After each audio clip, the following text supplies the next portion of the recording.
Welcome. Class 6 of 6 in the My Israel course. We're going to finish today with a bit of a sum up.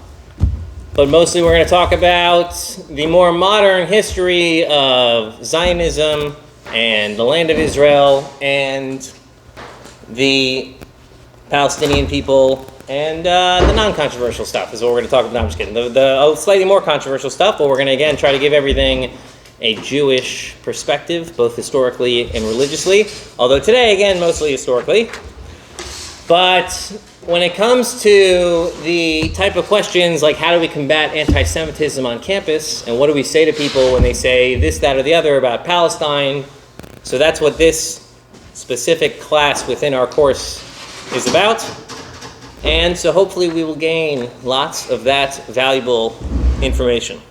Now again, just to remind everyone, I did not write this class. I did review the information, and I think it's a lot of it very valuable information. Some of it is, a little bit of the rabbi's opinion.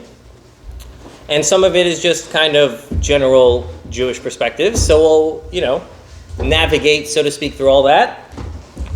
But again, the idea is that even today, right, if you go on Instagram or Twitter or campus and you see the protest is very, very active. I just spoke to a friend of mine, okay? When I was becoming a rabbi in Tzfat in Israel, I was doing so with a few dear friends, and one of them was becoming a shochet, a ritual slaughterer.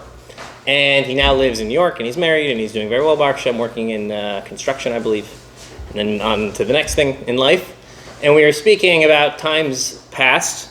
And I remember when my friend, specifically when we were in Israel together, they had a lot of protests in Tel Aviv or in Jerusalem, different types of protests, sometimes the religious people, sometimes the non-religious people. So he really likes to go to these protests, specifically the ones pro-Israel, the land and occupation, so not occupation, but meaning people who go into the occupied territories and build homes, these types of protests, peacefully, obviously. And he himself was telling me that today on his way home from work in Brooklyn, New York, he stopped because there's lots of people in the moment in New York very pro-Palestine, and that in general, especially with people who appear to be Arab or very emotionally invested, so he doesn't go out of his way to give anyone a hard time. He's not trying to hurt anyone's feelings or get into fights or anything like that, but most specifically liberal white people who are very pro-Palestine, that he's a very religious Jew and a Hasidic Jew, an American guy. He's very easy to talk to, and he's going up to these people just asking them questions. And today, I guess there was one woman who was really just didn't want to hear anything from him and was just yelling mean things at him. And I guess his response was like, give me a Hail Hitler. Just give me one. Like, tell me how much you hate the Jews. Just give me one. And whatever, she was, I think, a few seconds away from doing that, was his point. So there are some people who truly just hate Jews, and there's no talking to them. And there are some people who, even he pointed out, that sometimes he goes to, let's say, make fun of some liberal white person, some liberal person who's hating on the Jews, and then he gets into a real conversation with them, and then maybe they're like a real person, they're misinformed. That happens as well. So with those types of people, we want to know what to tell them. We want to know the truth. We happen to know for a fact, maybe not in all the details, but through our childhood upbringing, being Jewish, growing up in Jewish communities, and hearing the truth of many of these, so to speak, occupations, but really the wars that Israel has fought and the Jewish people have fought to maintain freedom and independence, and especially against a grave enemy that just truly does not like the Jewish people. So we have that perspective, but we also want to be given the facts so that we can present those facts to other people in a reasonable way. So normal, sympathetic people will see, all right, these Jews ain't so bad. Granted, when it comes to overall anti-Semitism, the Lubavitcher Rebbe's approach is and always will be to be a proud Jew and to take upon oneself Jewish things. This is like anything in life, right? If you want to be proud, in other words, a proud person who goes to the gym, so very easy to post on Instagram all the time about how I'm going to the gym, this, that, and the other. If the person simply commits for 5 years, so after 5 years, people will realize how committed this person is to the gym. They'll be impressed by it themselves, right? They'll see the results. So same thing with Judaism. The best way to be a proud Jew is to be a proud Jew and live a proud Jewish life and have a good life, etc. But we also want to have good answers to the crazy accusations, etc. So let's talk about the last 100 years history in the land of Israel, now that I've quieted the room. Any questions? No? All right, it seems like everyone's focused. All right, let's keep going. Our show. So, the idea, the rabbi starts with saying, after everything we learned in the past 5 classes, you probably realize that the claim that Jews illegally occupy any part of Israel is outrageous. And that makes sense, right? We've seen that the Jewish people not only have a historic presence in the land of Israel, but it's much more than that. The land of Israel, so to speak, as a historic land, only has any recognition at all because there were these Jewish people who established it and lived there and still live there, and the whole thing is predicated on Jews. So we know that that's insane, but we know that people will also say things like, okay, Palestinians are also, so to speak, let's say indigenous, native to the land. Okay, so now we're going to read about a little bit of the history of the land, which peoples live there in the more modern era. I do have a tweet, not that anyone cares about my Twitter, but I do have a tweet because I thought, Grok the AI. So I asked Grok to tell me about the history of the Palestinian people before the 20th century in the land known as Palestine. To which Grok responded that there's a vast cultural and et cetera, influence the Palestinian people had. To which I responded is factually obviously incorrect because I had Grok answer 5 seconds earlier that the Palestinian people had no significant presence in the land after the 20th century. This is not a controversial thing. Wikipedia will tell you the Palestinian people, as it were, the idea of a Palestinian state never existed before the 20th century. So we're going to talk about that 20th century, how the Palestinians themselves came into, I don't want to say statehood, into this idea of a self-identity as Palestinian, and where this comes from, and contradicting information, okay? So, for centuries long, the European and Asian continents were ruled by a few great and mighty empires, right? We talked about this, from different Roman dynasties to the Christians. If we want to look at religiously, it was mostly, let's say, different versions of early Christianity to late Christianity to Islam that conquered, in general, the Holy Land. But there's other empires, that did as well, that weren't necessarily religious first, but just as a kind of religious way to look at it. And that the last 700 years, roughly, were dominated mostly by the Arab Muslim world. Okay? So for centuries, the ruling empire throughout the Middle East and North Africa was the Ottomans, which is centered in Turkey. And World War I brought about the age to empires, which we know, right? So not only the age of empires, but the age of kings basically ended, right? How many monarchies do you know in the world? You have a fake British one, right? The czars are done, right? It's the age of empires and monarchies. That's post-World War I. Interesting. So the rabbi points out that the idea of imperialism for all the modern states at that time became essentially disregarded as just impractical. Specifically, Spain and France maybe a little earlier had given up, maybe also for moral reasons, or at least that's the later claim. But Britain, for the later stage of its empire, especially by World War II, was basically an empire that was happy to be in decline, right? That felt morally and practically it didn't make sense to occupy the world, so to speak. So, needless to say, occupied lands by these empires would thereby be now in dispute. Who would, you would think, so to speak, the indigenous people will now rule their own territories. So who are the indigenous people? Okay? So seeing that, the term Zionism, it's not really mentioned here, but it is fair to say, so the term Zionism is a term coined by Jewish European intellectuals. Oh, thanks, Jeremy. Welcome. Welcome. The term Zionism, okay? So when you hear conspiracy theorists on the Twitter about the Illuminati and the Jews, and specifically with Zionists and maybe a few famous Jewish last names, so again, we have little pieces of truth that get taken far out of context. And the idea of Zionism is not, in its original intent, a religious idea by any means. In fact, it's an anti-religious idea. It's more of a communist idea. And even saying that's controversial because it's not, modern Zionism is not in any way communist, but the original Zionism was essentially a weird Jewish communism. And that commune would ideally happen in any Holy Land, and Israel they were just lucky to get. But Madagascar, for the record, was also an option at one point. Wasn't a probably very well thought out option, but it was an option. That the modern Zionist movement is a little different than the early Zionist movement. I'm sure many people here know the name Theodor Herzl, founder of Zionism. So this is a very, in other words, when you say Karl Marx, so that's a unique person.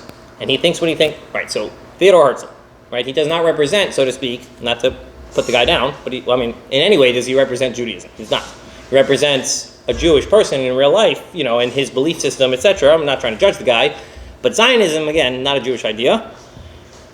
Modern Zionism is essentially, especially for religious people who never, so to speak, agreed with the take on Zionism, all right, once we're already there, You'd literally be putting your own Jewish people, your own family in danger by giving parts of the land away and all these different concessions and all these weird things. And then also, according to the laws of Torah, can you give away the land of Israel? It's not very clear. Really, you can't.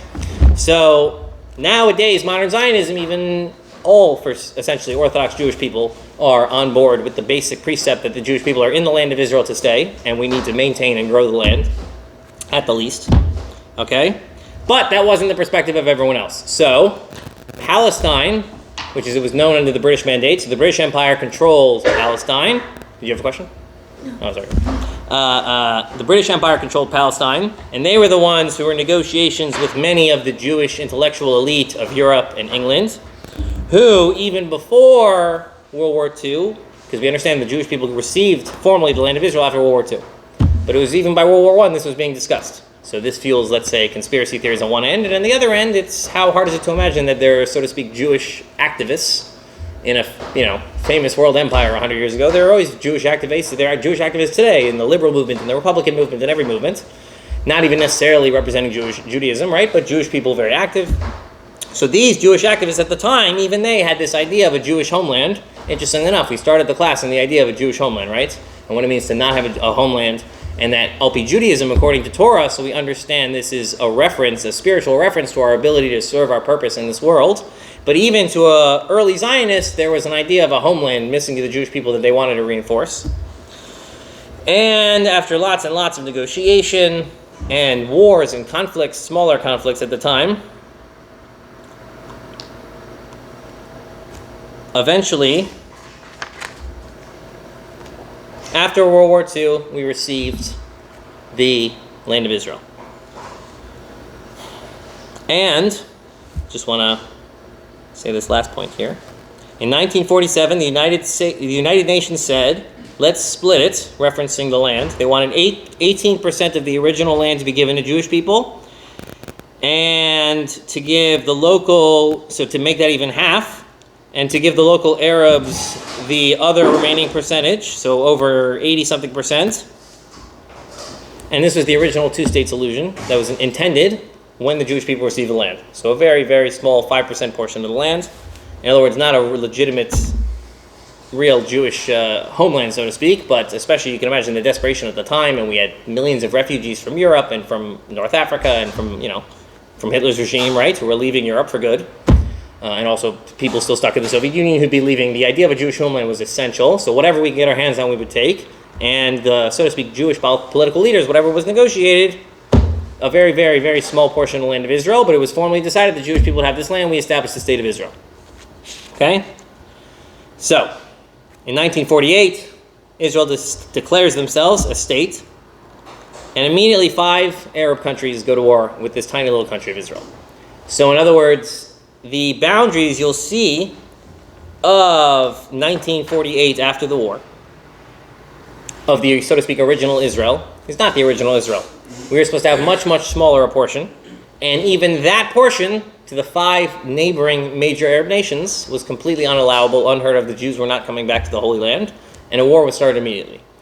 Now, we're going to probably go on to this class and have many, many examples of very, very similar things. To me, it seems like you don't need to have any more examples of that. And if you look at the modern Palestinian conflict, you'll see it's seemingly the same thing, right? There are hostages in Gaza. Even I just heard today, 40 hostages for 400 terrorists. That was the trade-off that Hamas rejected.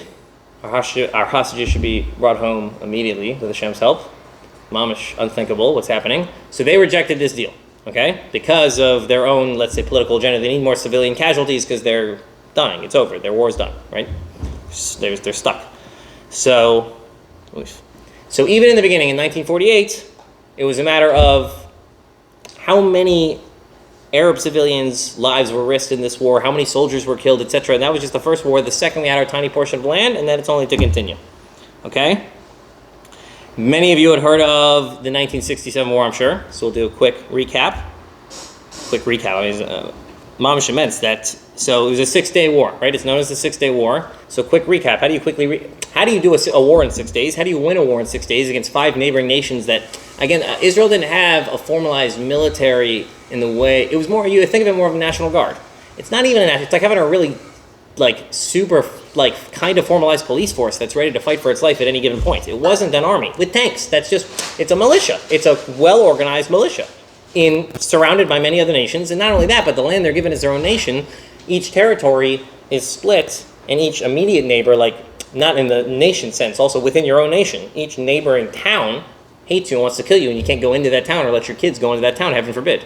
So obviously from the Jewish perspective, in other words, I wish the Jewish people were smart enough to bring this whole, the Palestinian argument of occupation. It appears the exact opposite. It appears the Jewish people have formally, by the world over, been given its own country.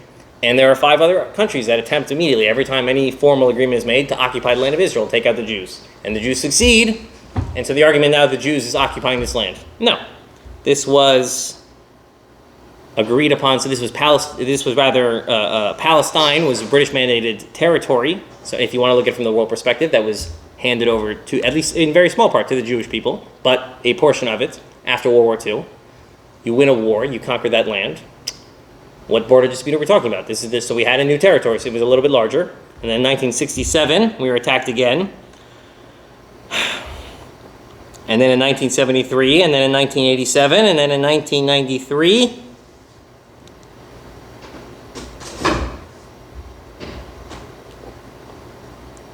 So over and over again, very similar circumstance. And the borders and boundaries of Israel slowly change.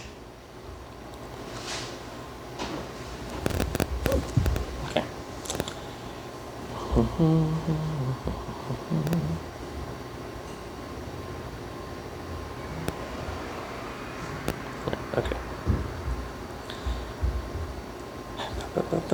Okay, so now that we've covered this general history, we're going to talk more about the Israeli-Palestinian conflict. How?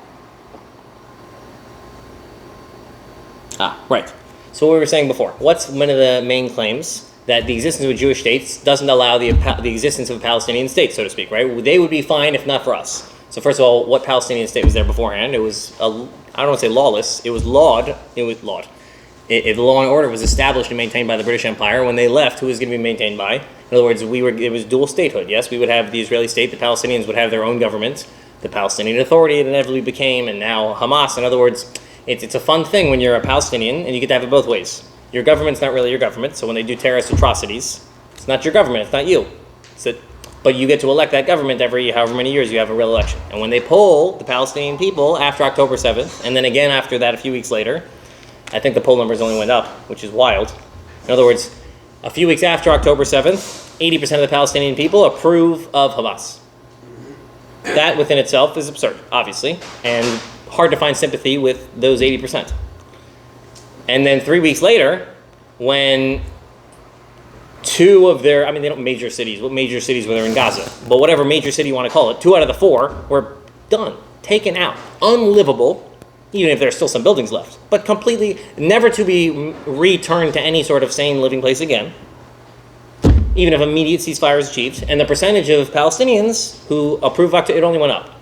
So half of them already lost their homes. This was at this point, 1 million of the 2 million had been quote unquote displaced. Over 80% approve of what happened. So the myth that they would have their own Palestinian state without us, they do. If you want to look at it that way, they do have their own Palestinian state. They had it in Gaza. They were self-governed. We, in other words, governed the border around them. Okay, that's in other words, the prison guard is not the same thing as the president who allows for a prison to be there, because you don't know what to do with prisoners anymore. Right? When everyone keeps trying to kill you over and over and over again, all right, you want to call it an outdoor prison? It's a very nice outdoor prison. We have outdoor prisons in this country. You can see them. They're not so nice. The houses in this outdoor prison, the millionaires in these outdoor prisons, it was amazing. There's more famous Instagram TikTokers from Gaza with the nice houses and the food videos. You think my food videos are silly. These guys get 10 million views before, they did. October 6th. Whatever, don't do October 7th. What do you want from me? That's not the point. The point is that claim that the Palestinians lack their own state is absurd. And for the record, ask, I mentioned Grok before, the AI from Twitter. Ask Grok what percentage of the state of Jordan, the nation of Jordan, what percentage of that population is quote-unquote Palestinian? 60%. So if 60% of the Jordan, it's a Palestinian state then. Unless the Palestinians are not represented in their own country. in Jordan, in which case there obviously is the king of Jordan is clearly a fraud and needs to be overthrown immediately by the Palestinian people, and then all the rest of the Palestinian people have a wonderful place to go back to. Say what you will about Bibi Netanyahu, he said this 50 years ago.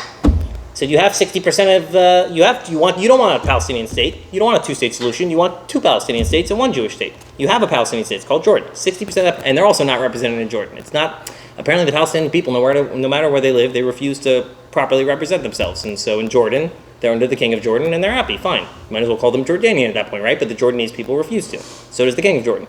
They tried to take over last September. Right. I mean, again, So again, it's because at the time it would have been what in Syria. It's Syria.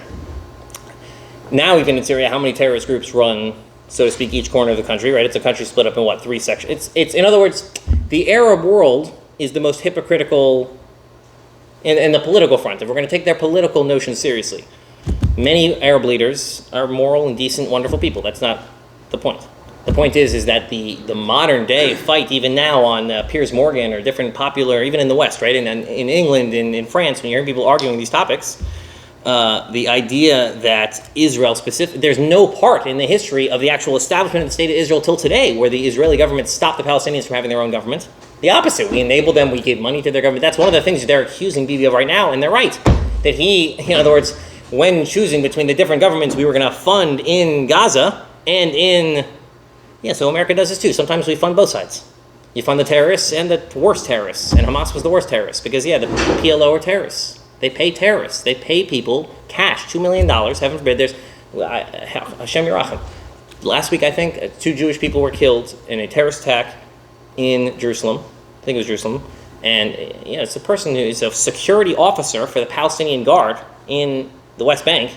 So his family gets paid millions, like $2 million, like this, and then it's like $1 million a year for the rest of their lives because this person, it's for every Jewish person they kill before they die, and it's paid by their government, and they want more government. You know, like they want it both ways. We want to also have our own government internal system. We could judge ourselves, etc. But our internal system says that all the Jews have to die, and we can blow each other up for that cause, and 72 virgins, and etc. The modern West, for a very long time, said no. Then France got all guilty and England got all guilty and et cetera, and Europe collapsed, right, basically, and now America's in a bit of a... But again, that's all... We're still now, from the Jewish perspective, from Jewish American people, in other words, let Europe have their own problems. We never went out of our way at any point to harm the Palestinian people.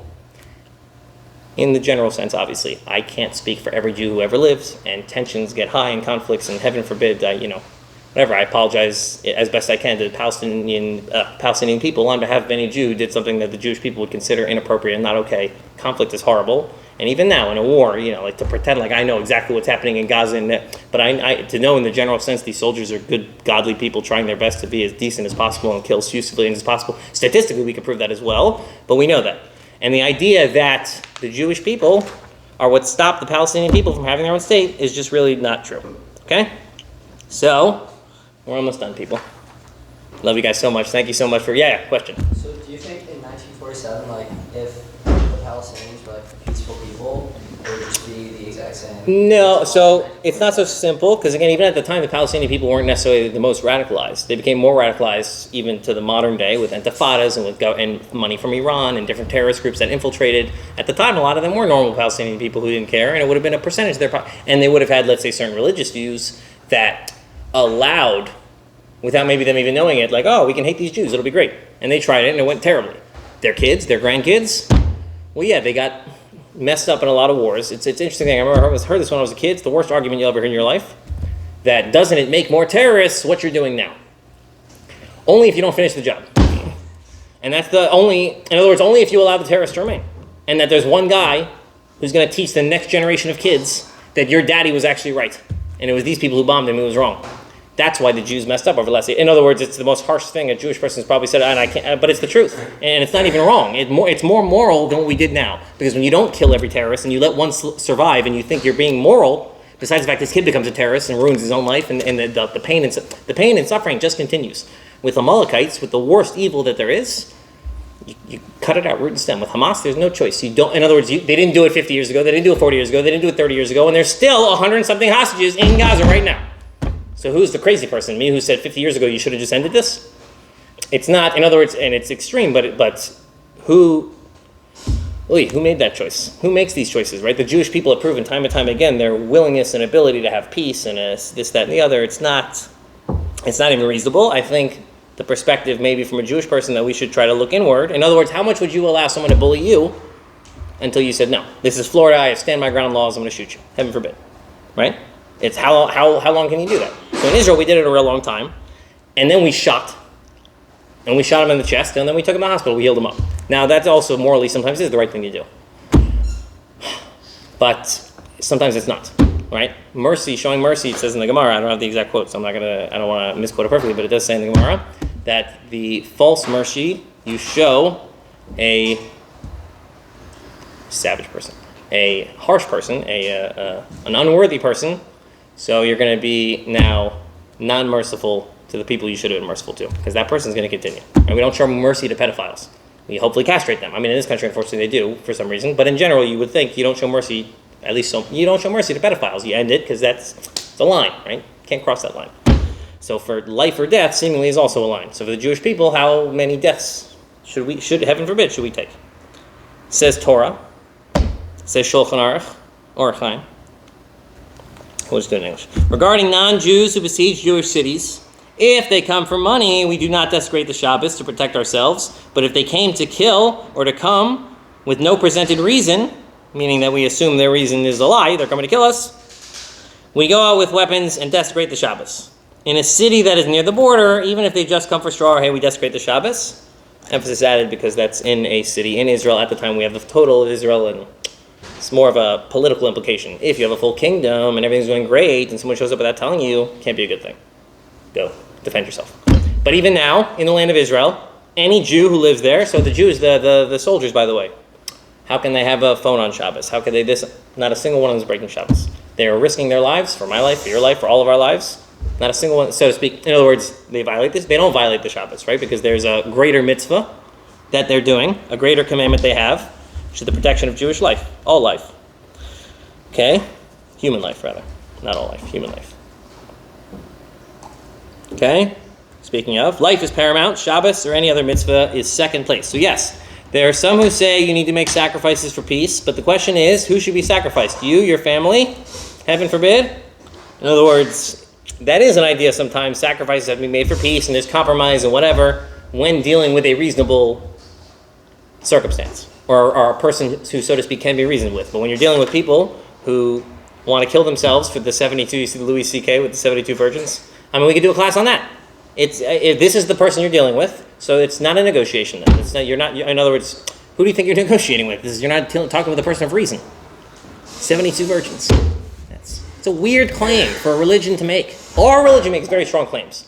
3,000 years ago, we all stood on a mountain and God spoke to us and we were all there. That's an intense claim. Most people don't even believe it. Okay, when you die, as long as you did it for blowing yourself up to kill one of these Jewish people, you get 72.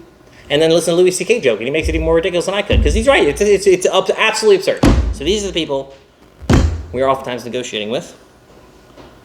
And the people who are asking us to sacrifice our own well-being for the sake of these two-state solutions, right? When we already established a moment ago the Palestinian people, if they wanted to be represented, live with their own people, so they have Jordan.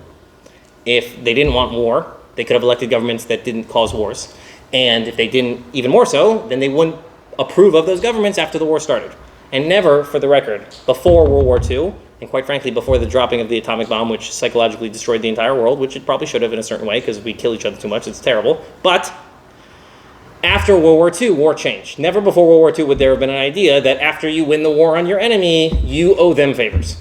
The civilians who had absolutely no parts, the favor is they live and you don't kill them for no reason. That's the favor. And you don't kill the children of the monsters who did this thing and made us start this whole fight to begin with. Whoever starts the fight, you're the one who needs to be begging for mercy. And we give it to, for sure, for children and for women, of course, and for, meaning non-combatants. But now while the war is active, so to speak, I mean, you take measures to make sure you're not. But it's only there is no army in the history of humankind that's ever done what, I mean, America does it too, very often, which is very good. And a lot of modern militaries do this nowadays because it's where you have the capability with our technology. But the idea of these perfectly moral armies, I mean, yeah, maybe the 7 battles they show us on CNN, we don't know what's war is hell, and you started it, so you're gonna get it. Fortunately. All right. Summarizing, almost done here. They did get it. There's no other way to put it. You're gonna start it, you're gonna get it. It's absurd. In other words, you can only have a self-pity argument for so long, and then you walk up and punch the other guy in the face when you're 107 pounds and he's 360 and just ate his big meal, like what, with all his homies. Like, you can't play the self-pity part. And then not only that, but after you get the bejeez kicked out of you, you tell your friends, oh, totally worth it, I'll do it again. So who are we talking to here? Thy name be Palestine, it would appear. All right, or at least 80%, which is really sad, obviously. Obviously, it's sad. It's sad that a human being can be subjected to such things. And so when you allow terrorism to continue and for children to be taught this way, I remember growing up at school as a 7-year-old kid being shown the television, they're shown in Gaza, of the Disney Channel characters telling them to kill the Jews. I remember being shown that when I was a kid. That within itself should have been stopped by the American government. Whatever, it should have been stopped. And it wasn't, and it was allowed to continue. Were you shocked when they all grow up to want to kill Jews? That's, of course, that's what you bred. All right. So to summarize, Jews love peace, and we do love peace. And more than peace, we love life. That's actually the main emphasis, is that we do love peace, but more than peace, we love life. And we're commanded to love life, and it's a healthy, normal thing for every human being to love life. And when your life is in danger, you are morally obligated to defend yourself and your family, of course. So as long as it's clear, which it currently is, that the issue here is that many of the Arab people, unfortunately, simply want to push the Jews into the sea, as it were. Lovely sea, but we're not, we have boats for the sea. There's nothing else to discuss. We will not split the baby, so to speak, simply to compromise, for we value life above all else. So we are left with the tools we have to shore up our military strength, diplomacy, but above all to remember that the spiritual nature of the land and the spiritual reality that is its holy nature and keeps it alive and pumping, and in that spirit, we do mitzvahs for Israel and educate all around us as to why we do so. So in other words, that even all the fun and, let's say, if I was lucky enough I said something brilliant this class, right, or a clever political solution, it's not ultimately what's going to make us long-term, comfortable, peaceful, happy, and healthy in the land of Israel. It is going to be our commitment to God and Judaism and this greater purpose in life. But we should be prepared with the answers when people come, and when you are in the right, when you are morally in the right, and when you have been bullied and abused, and you're finally defending yourself. So if you need to have the right answers to tell, no. Like, in other words, if someone tells you you're the genocidal maniac, heaven forbid, you're a moron, let's read the history together. We are 100 years deep into fighting against genocidal maniacs. Genocide, by definition, the erasure of a race or a group of people. We are the group that they want to be destroyed. There's no group that any people can genuinely claim the Jewish people need to be destroyed. It's not our thing. We don't need it. We don't have it. We want to be able to live in the land of Israel healthily and serve God and fulfill our greater mission in this world. So thank you all so much. With that, we conclude the formal stuff. I have one quick thing to share, and then we will be paying cash monies with God's help. Congratulations, all of you. We have one teaching of the Baal Shem Tov. As you know, I like to end class with a teaching from the founder of the Hasidic movement. And in this case, I decided to do it in the name of the Lubavitcher Rebbe, his great-great-great-great-great-great-great-great-grand disciple, as it were, responsible to carry on his teachings, with a quick story from the Prime Minister of Israel, former Prime Minister of Israel, when he came to visit the Lubavitcher Rebbe. So he tells this story in an interview, J-Bones, and we're almost done. J-Bones, former Prime Minister of Israel, he went to the Lubavitcher Rebbe, and he himself had what he felt was an overwhelming conversation. It impressed him, so he tells us about it. So we're going to read about it. Go ahead, Daniel. I just called you Daniel. Noah? This is like ironic, like it's Ariel Sharon, that story. In other words, not ironic. No, it just ties in. It's the opposite of ironic, because if you knew the truth about Ariel Sharon, is that he loved Shabbos and Judaism and all this more than any of it in his essence, and this was an expression of his connection to Judaism. He found a connection to the Lubavitcher Rebbe. He says in this, we'll read, but he says he's not the most religious Jew. But this was his. So we're going to read this together, and we're going to try to learn the lesson from it. Okay, so I'll read out loud. For those who don't want to follow along, you don't have to, but you have it in front of you. And again, the reason why it's green is my printer's running low on ink, Baruch Hashem, and I cleverly did red a couple weeks ago. Read green now. We're being efficient. Baruch Hashem. Okay, the Rebbe was... So this was an interview that was... what's it called? When you write down the verbal? Typed up, but there's a nice word for it. Stenographied. Oh. Zach, that's a big word. Zach, go ahead. You want popcorn to read? Oh. Would you please begin for us? No, start with Zach. It's always whoever does discussion. Zach, please. But we have to be loud for the camera. The Rebbe was perhaps the greatest believer I've ever met in the God-given strength of the Jewish people. He most definitely believed in the strength of the Jewish nation, and he felt was that Jews don't believe enough in their own strength. Justin. The Rebbe once said to me, the Jewish people must be mobilized. When I concurred that they must be organized, he corrected me. Meanwhile, demonstrating his exponential wisdom and wit. Not organized, he said.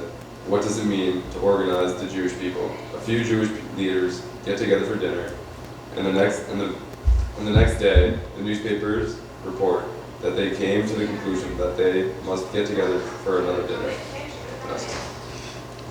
When it comes to the Jewish people, a different approach must be taken. The Jewish people must be directed, instructed. They must be shown what needs to get done. It's not about organizing the Jewish people, it's about mobilizing them. Rabbi, want to continue? Although I am not a religious Jew, I am a Jew, and for me, to be a Jew is the most important thing. I worry about the future of the Jewish people, and I believe that Jewish education is very, very important. So I was very impressed that this was his most important mission, to spread Jewish education around the world. Wherever I traveled around the world, I'd meet people who had been sent out by the rabbi to provide Jewish children with a Jewish education. Whenever I had an opportunity, I would speak to university students. I would say to them that Jewish people are a nation. Judaism is not only a religion, it is a combination of religion and nationalism.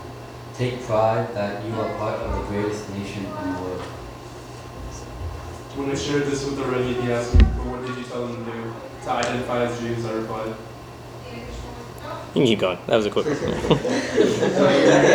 No, it's okay. That was a short, we're going to make sure we're... Noah in the back too.